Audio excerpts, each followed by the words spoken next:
Hello, I'm doctor Nagaraju, Swetha skin and hair transplant centre consultant dermatologist. So ఈరోజు మనం జనరల్గా hair transplant అంటే సమ్మర్లో చేసుకోవాలా వద్దా, ఎండ ఎక్కువగా ఉంటుంది కదా, పెట్టిన మొలకలు ఎక్కువ రోజులు ఉంటాయా లేదా అనే బాధతో చాలా వరకు హెయిర్ ట్రాన్స్ప్లాంట్ అవాయిడ్ చేద్దామని చూస్తారు.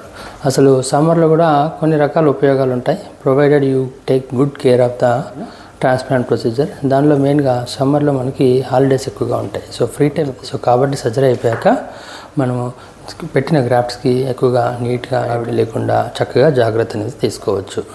రెండోది ఏంటంటే మనకి ఎటువంటి కాంప్లికేషన్స్ కూడా సమ్మర్లో కొంతవరకు తక్కువగా ఉంటాయి. ఎందుకనంటే మన సెకండరీ ఇన్ఫెక్షన్స్ కానీ ఇట్లాంటివి సమ్మర్లో కొంతవరకు ప్రాపర్ కేర్ తీసుకుంటే తక్కువగా వచ్చే ఛాన్స్ ఉంటాయి.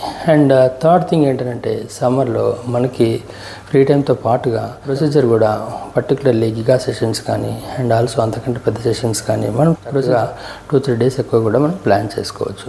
అండ్ సర్జరీ అయిపోయాక మనకి చక్కగా every half an hour to 1 hour and రెగ్యులర్గా స్ప్రే అనేది కూడా మనకి సమ్మర్లో ఇంకా ఈజీగా ఉంటుంది. అండ్ ఇంకొకటి ఏంటంటే సమ్మర్లో అందరూ చిన్నగా హెయిర్ షార్ట్గా చేసుకుంటారు, సో గుండు చేసుకునే అవకాశం ఎక్కువ. అండ్ ఇప్పుడు కూడా మనం ట్రాన్స్ప్లాంట్ అనేది ఎలాగో గుండు చేసేస్తాం కాబట్టి కన్వీనియంట్గా రెండు ఈక్వల్ ఎండకి ఎక్స్పోజ్ కాకుండా ఉండాలి ఒకటి.